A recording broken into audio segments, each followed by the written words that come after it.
नमस्कार, knocking-news.com में आपका स्वागत है। मैं हूं गिरिजेश वशिष्ठ। ईरान पे स्ट्राइक हो गया, इजराइल ने कर दिया। हर तरफ एक चीज़ है कि किस तरह से हुआ, क्या हुआ, कैसे किया, कौन से मोडस ऑपरेंडी अपनाए गए थे, ये सबको पता है।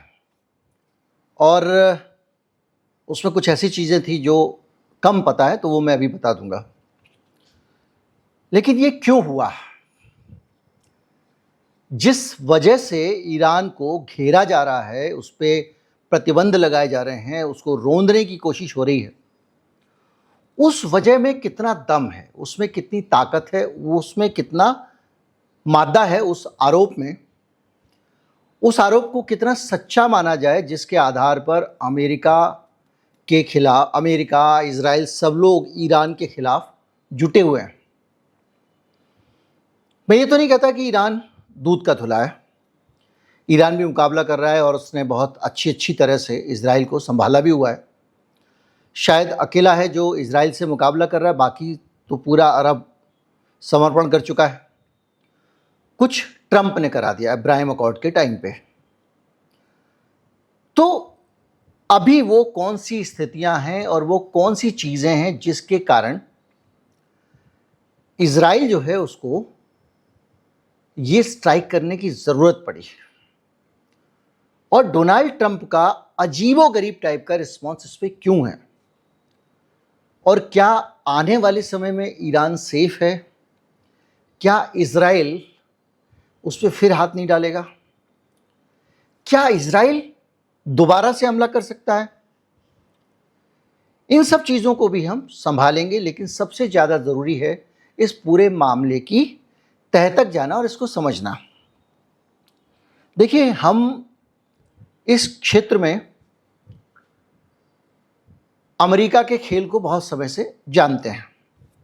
2003 में इराक से अमेरिका ने कहा कि उसके पास वेपन ऑफ मास डिस्ट्रक्शन है। इसका मतलब क्या हुआ? इसका मतलब ऐसे हथियार जो बड़ी संख्या में लोगों को मार सकते हैं। परमाणु हथियार, रासायनिक हथियार या जैविक हथियार, कुछ भी हो सकता है। जिन लोग को नहीं पता, बता दूं, रासायनिक हथियार मतलब ऐसे केमिकल जो लोगों को मार दे। जैविक हथियार मतलब ऐसी बीमारियां, ऐसे बैक्टीरिया, वायरस जो लोगों को मार दें। तो ये इराक पे आरोप लगा। बाद में आप सब जानते हैं कि तमाम सारी जांचों में खुद अमेरिका के लोगों ने कहा कि सद्दाम हुसैन ने ऐसा कुछ नहीं किया था, वहाँ कुछ भी नहीं मिला है, लेकिन उस देश को इन्होंने तबाह किया और वहाँ पर उसके राष्ट्रपति को भी ढूंढ के बेचारे को मार दिया। अगर उसका कोई कसूर नहीं था तो उसे मारा गया, तो इसकी सज़ा किसको मिल रही है? और रहा सवाल वेपन ऑफ मास डिस्ट्रक्शन का, तो ये तो WMD तो भरे पड़े हैं। क्या अमेरिका के पास नहीं है? क्या इजराइल के पास नहीं है? बहुत सारे देशों के पास है, पाकिस्तान के पास भी है। तो ऐसी स्थिति में इराक को क्यों निशाना बनाया गया? 2003 का वो किस्सा अगर आप याद करें और उस किस्से को आप 2025 में ईरान के ऊपर चिपकाएं, तो आपको बहुत सारी ऐसी चीज़ें दिखाई देंगी जो मेल खाती हैं, जो एक दूसरे से मिलती जुलती हैं। इसके बाद शायद आपके दिमाग में आए कि पहले निशाना सद्दाम हुसैन थे और अब हैं खामेनेई। अगर आप ऑपरेशन राइजिंग लॉइन को देखें, जो अभी पिछले दिनों इजराइल ने किया, मैं आपको पहले बता चुका हूं कि इसके बार बार परमाणु वैज्ञानिकों की हत्या करवाना और ईरान को कमज़ोर करते रहना, ये इजराइल का एक परमानेंट शगल है। 13 जून को ऑपरेशन राइजिंग लॉइन के तहत ईरान पे हमला किया जाता है और बहुत सारे परमाणु ठिकानों पे, कथित तौर पे परमाणु ठिकाने, वैज्ञानिक और जनरल कई मारे जाते हैं। हमला बहुत सुनियोजित था। जैसा यूक्रेन ने किया था, वैसे ही मोसाद ने खुद ईरान के अंदर अपने अड्डे बनाए हुए थे। वहाँ पर 4 तरह के हथियार रखे हुए थे। एक तो बहुत सारे ड्रोन, जो वहीं के वहीं उड़ के हमला कर सकें। दूसरा, ऐसे हथियार जो पूरा जो सिग्नल सिस्टम है ईरान का उसको जाम कर दें। तीसरा, ऐसा जो वहाँ से इनके हथियारों को नष्ट कर दे और उनको कुंद कर दे। और चौथा ये कि लोकल लेवल पे वहीं पे छोटी छोटी मिसाइलें जो उनके डिफेंस सिस्टम को बर्बाद कर सकें। अब आप सोचिए कि कोई चुपचाप आए और आपके घर में बम रख के चला जाए और जब मौका आए तो वो बम निकाल लिए जाए। यानी जब इजराइल ने स्ट्राइक की तो उधर पूरा नेटवर्क इनके डिफेंस सिस्टम को तो जाम कर ही रहा था, इनके बहुत सारे ठिकानों पे हमले कर रहा था और उस हमले में जो जो लोग मारे गए उनको वो बचा नहीं सकता था, क्योंकि उसका जो डिफेंस सिस्टम था उसको पंगु बना दिया था इजराइल ने। इस तरह से मोसाद के ज़रिए ईरान की धरती पे ईरान के खिलाफ एक पूरी नेटवर्किंग की गई थी, जिसमें ईरान को तबाह करने की कोशिश की गई। और इससे पहले वो तत्काल कोई जवाब दे, कोई हमला करे, उसके पूरे सिस्टम को इन्होंने चोक कर दिया था, जाम कर दिया। अब ईरान की तरफ से जो थोड़ा बहुत हमला हुआ है हिजबुल्लाह की तरफ से हुआ है, बल्कि इजराइल ने हिजबुल्लाह को भी हाल की हाल अटैक किया। यमन के हूती जो हैं वो ज़रूर पावरफुल हैं, अमेरिका भी उनके सामने सलाम कर रहा है, उन्होंने भी कुछ मिसाइल छोड़ी हैं। ये हमला 13 तारीख का हुआ है। अब इस हमले के साथ में कुछ सवाल उठते हैं। भाई 16 तारीख को 3 दिन बाद ओमान के मस्कट में ईरान और अमेरिका के बीच में परमाणु वार्ता होने वाली थी। परमाणु वार्ता मतलब इस बात पे बातचीत कि ईरान परमाणु हथियार ना बनाए, और ना बनाए तो उसके बीच में, दोनों के बीच में कौन कौन सी शर्तें मानी जाएंगी। ईरान की तरफ से अली शामखानी ने संकेत दिए थे कि हम कुछ शर्तों के साथ इस डील को अमेरिका की मान जाएंगे। यानी 16 तारीख को एक डील होने वाली थी जिस पे ईरान अमल कर सकता था, और ईरान अमल करता तो यहाँ पर ये परमाणु हथियार और सारा माला किस्सा खत्म हो जाता। और ये प्रस्ताव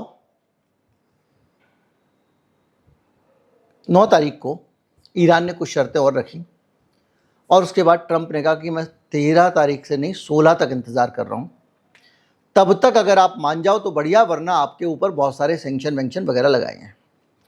यानी 16 तारीख तक अमेरिका को कायदे से इंतज़ार करना था उस बातचीत के होने तक। उस बातचीत के विफल रहने पे जो धमकी दी थी उस पर अमल कर देता। अब अगर अमेरिका ने वादा कर दिया कि 16 तारीख तक हम कुछ नहीं करेंगे, आप बातचीत कर लो, एक तरह का यही दावा हुआ, और 16 से पहले 3 दिन पहले अगर ईरान पे उसी बात को लेकर बम गिरा दिया जाए, परमाणु हथियार की बात करके बम गिरा दिया जाए, तो ट्रंप को कैसा लगेगा? ये पहले ये बताइए। बुरा लगना चाहिए कि अच्छा लगना चाहिए? जाहिर बात है बुरा लगेगा, क्योंकि ट्रंप चाहता नहीं था कि, वो तो चाहता था बातचीत हो जाए, और धमका भी रहा था कि बातचीत में तुमको मेरी बात माननी पड़ेगी। लेकिन ट्रंप को बुरा नहीं लगा, ये कैसे कह सकते हैं? क्यों? क्योंकि ट्रंप को तो, लेकिन ट्रंप ने तो इस मामले में हद कर दी। उसको इजराइल को नसीहत देने के बजाय कि भाई जब हमारी बातचीत होनी थी 3 दिन बाद, तुमने बम क्यों गिराया, वो कह रहा है कि अभी अगर नहीं माना न्यूक्लियर डील पे ईरान तो और हमले भी हो सकते हैं। यानी खुल्लम खुल्ला धमकी। अभी समस्या ये हो गई है कि ट्रंप ने बयान दिया वे सब मर चुके हैं, और बुरा होगा। ईरान को अब भी मौका है, just do it before it's too late, इससे पहले बहुत देरी हो जाए, कर डालो। एक बार भी उसने ये नहीं कहा कि आप मान जाओ। किसको? इजराइल को। यानी इनको ये डर लग रहा था कि ईरान का अगर अमेरिका से समझौता हो गया तो फिर अब हमारे पास इस पे हमला करने का कोई बहाना नहीं बचेगा, ईरान पे सैंक्शन लगाने का बहाना नहीं बचेगा, तो हम इसको मौका दे रहे हैं कि ये परमाणु हथियार पे मान जाए, बात खत्म। अब बड़ा सवाल ये है कि क्या परमाणु हथियार सचमुच ईरान के पास हैं, या वो बना रहा है, या हो सकते हैं। आपने जो कुछ पढ़ा लिखा है उसके आधार पर आपको लग रहा होगा बना सकते हैं, मैंने भी कुछ दिन पहले वीडियो बनाया था और बताया था कि वो बना चुका है अब तक।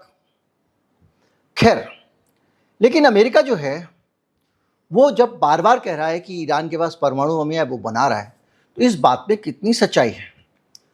अभी तक कोई भी एक भी ऐसा निर्णायक सबूत ना इजराइल के पास, ना अमेरिका के पास, ना ब्रिटेन के पास, ये पूरा पश्चिम जो है इसके पास नहीं है जिससे वो कह सकें कि ईरान परमाणु बम बना रहा था। फिर ये किस आधार पे कह रहे हैं, ये मन में प्रश्न आएगा। ये लोग कह रहे हैं कि साहब ये हमको ना अपने घर का चौका नहीं दिखा रहा है, पीछे वाला भंडार खाना नहीं दिखा रहा है, और फला फला जगह निगरानी नहीं करने दे रहा है, और इसने हमारे सीसीटीवी भी हटा दिए हैं, इसलिए हम ये मानते हैं कि ये बना रहा है। यानी हमको निगरानी करने से रोक दिया, इसलिए हम कहेंगे कि ये बना रहा है। अब निगरानी करने से क्यों रोका, इसके बारे में IAEA, international atomic energy agency की रिपोर्ट जो है वो सामने आती है। हालांकि वो कह रहा है कि ईरान तेजी से हथियार नहीं बना रहा है, लेकिन ये जो एजेंसी है जो कह रही है कि हमको आप निगरानी नहीं करने दे रहे हो, इसी एजेंसी ने सख्ती बढ़ा दी ईरान के ऊपर अचानक। क्यों बढ़ा दी, कोई कारण, कोई चीज देखी हो ना, बस बढ़ा दी। सद्दाम हुसैन के मामले में भी ऐसे किया था, और बार बार कह रहे हैं कि आप परमाणु के लिए हमको निरीक्षण कराओ, हमको यहां कैमरे लगाने दो, वहां आदमी जाने दो। अब ईरान की समस्या ये है, वो एक संप्रभु देश है, और ये जो एजेंसी है दिखने में तो इंटरनेशनल एटॉमिक एनर्जी एजेंसी ऐसे लगता है कि ये संयुक्त राष्ट्र जैसी एजेंसी हो, लेकिन ये एजेंसी है जो अमेरिका और यूरोप के देशों से नियंत्रित एजेंसी है। 40% पैसा अमेरिका और उसके पिट्ठुओं का इस एजेंसी को चलाने में लगता है। इस एजेंसी के बहुत सारे ऑब्जर्वेशन अभी तक के ऐसे हैं जो पक्षपातपूर्ण हैं। जैसे ईरान के हथियारों को लेकर इसको निगरानी चाहिए, ये चाहिए, वो चाहिए, इजराइल के हथियारों पे चुप रहता है, कोई बात नहीं करता है। एक्सपर्ट कहते हैं कि भारत के मामले में भी इसका रवैया ईरान वाला रवैया क्यों नहीं है। अब इसके बहुत सारे कारण हो सकते हैं, लेकिन जो निगरानी है वो निगरानी कोई भी इन एजेंसियों को नहीं करने देगा। ना उत्तर कोरिया करने देगा, ना चीन करने देगा, ना कोई और देश जो अमेरिका का पिट्ठू नहीं है वो नहीं करने देगा। क्यों? क्योंकि ईरान हो, रूस हो, चीन हो, उत्तर कोरिया हो, इनको अच्छी तरह से पता है कि एजेंसी पश्चिम के एजेंट है, और ये एजेंसी हमारे यहाँ जांच करने कम आएगी, जासूसी करने ज़्यादा आएगी। ईरान को भी ऐसा लगता है कि ये एजेंसी अगर आएगी तो हमारे यहाँ से जानकारियाँ निकाल के ये जानकारी हमारे खिलाफ इस्तेमाल होगी और इराक को मिल जाएगी। तो वो कहते हैं कि भाई हम आपको इंस्पेक्शन नहीं कराएंगे। अब क्यों? क्योंकि रायता फैल गया। तो क्यों नहीं करा रहे हैं इंस्पेक्शन? इसके पीछे एक बैकग्राउंड है। बैकग्राउंड से जाने से पहले ये समझिए कि जो इराक के मामले में झूठी रिपोर्ट आई थी सामूहिक संहार के हथियार वाली, उस रिपोर्ट को भी इसी एजेंसी ने दिया था। इसका मतलब ईरान की हर गतिविधि को ये एजेंसी बढ़ा चढ़ा के पेश कर रही है। अमेरिका में एक लॉबी है जो दुनिया में अमेरिका के लिए कोई भी खतरा होता है उसको 10 गुना बढ़ा के पेश करती है, और वो ऐसा करती है क्योंकि हथियार को लेके इनको मोटे बजट मिलते हैं। ईरान का मुकाबला करने के लिए मोटे बजट मिलेंगे, तो वो क्या करते हैं, थ्रेट को मल्टीप्लाई करते हैं, मैग्नीफाई करते हैं। तो उस तरह से इन्होंने ईरान के केस में भी किया था। अब हालत यह है कि ईरान क्यों इनको मुआयना नहीं कराता। ईरान कहता है भाई हमारा जो परमाणु प्रोग्राम है ये मेडिकल रिसर्च के लिए है, हमने 90% से ज़्यादा संवर्धित होना चाहिए यूरेनियम, तब बम बन सकता है। हमारा तो 60 तक ही है, लेकिन ये एजेंसी कह रही है कि वो 90 कर चुका है और 10 दिन के अंदर जो है पूरा कर लेगा बम बनाने लायक। और 10 दिन के अंदर कर लेगा मतलब ऐसे 25 दिन निकल चुके हैं, 30 दिन, 1 महीना निकल गया 10 बोलते बोलते। तो ईरान का बन गया होगा परमाणु बम इसके हिसाब से। तो हालत यह है कि 2003 में यही ईरान फतवा दे चुका है। क्या फतवा था? फतवा यही था कि परमाणु हथियार इस्लाम के खिलाफ हैं। सऊदी अरेबिया के पास भी हैं, उतने ही गुप्त रूप से इतने ईरान के पास में, लेकिन वो अमेरिका का पिट्ठू है। तो जब ये एक मुस्लिम देश ये कह रहा है, इस्लामिक देश, कि भैया इस्लाम के हिसाब से परमाणु बम बनाना हराम है, हराम का मतलब ये हुआ कि अब वो किसी भी तरह से उस धर्म में स्वीकार्य नहीं है। किसी देश का सुप्रीम लीडर ऐसे देश का जो इस्लामिक लॉ के हिसाब से चलता है, अगर ये बात कह रहा है तो क्या वो धोखा दे देगा? और अगर धोखा दे देगा, किसी चीज़ को इस्लाम के हिसाब से हराम बता के अगर उस पर अमल करेगा, तो क्या ईरान के लोग उसे माफ़ करेंगे? वहाँ के मुसलमान उसे स्वीकार करेंगे? क्या वो मुसीबत नहीं बढ़ जाएगी उसकी? ये एक बहुत बड़ा कसम खाने जैसा जो है वो एक इनपुट है। अब इसको भी मान नहीं रहा है वो कह रहा है कि ये हमको साहब नहीं जाने देते सीक्रेट इलाकों में, और ये कह रहा है कि ये जासूसी करेंगे, सैबोटेज भी कर सकते हैं आके, तो मैं इनको IAEA वालों को आने क्यों दूं? मेरे यहाँ पे ऐसी जगहों पे क्यों घूमते हैं? दरअसल क्या है, इसके पीछे अमेरिका की पहले की भी एक बदमाशी है, गुंडागर्दी जिसको कह सकते हैं। दरअसल रूस 2015 में अमेरिका, रूस, चीन, फ्रांस, ब्रिटेन और जर्मनी P5+1 कंट्रीज़ का एक JCPOA हुआ था। ये क्या होता है? Joint comprehensive plan of action. एक समझौता हुआ, ऐसे समझ लो, 6 देशों का, जिसमें ईरान के ऊपर एक नियम लागू किया गया कि उसको यूरेनियम जो है उसके रिफाइन करने की एक सीमा बना दी कि भाई इससे ज़्यादा आप रिफाइनिंग नहीं करोगे। बहुत प्योर यूरेनियम चाहिए होता है बम बनाने के लिए, मैंने बताया 90% से ज़्यादा रिफाइनिंग करनी पड़ती है, तो ये नहीं करेगा। इसके ऊपर एक जिम्मेदारी लग गई ईरान के ऊपर। ईरान ने इसको मान लिया। ईरान ने कहा हम इस समझौते का पालन कर रहे हैं, आपने कहा इससे ज़्यादा प्योरीफिकेशन नहीं होना चाहिए, नहीं होगा। आप ईरान हमारी निगरानी करना चाहते हो, कर लो। अब ये 2015 में बात खत्म हो गई, लेकिन जब ये 2015 में बात खत्म हो जाती तो अमेरिका का काम कैसे चलता? उसको तो पंगे लेने थे ना। इससे साफ दिखाई देता है कि अमेरिका पंगे लेने के बहाने ढूंढ रहा है, बहाने ढूंढ रहा है इसको फंसाने के लिए। फिर क्या हुआ? 18 में ट्रंप ने इस समझौते से खुद को बाहर कर लिया जबरदस्ती, और ईरान पे फिर से सैंक्शन लगा दिए। ये थूक के चाटने वाली बात हुई ना। अब क्या हुआ? ईरान ने कहा कि भाई ये भी अगर ये कर रहे हैं तो हम भी फिर अब ठीक है, समझौता खत्म तो हमको भी खुली छूट। इससे जो है ईरान बिदक गया। तो अब तक की बातचीत में ये साफ हो चुका है कि कोई भी एक भी प्रमाण इस बात का नहीं है कि उसके पास परमाणु हथियार हैं या वो परमाणु हथियार बना रहा है, पहली चीज़।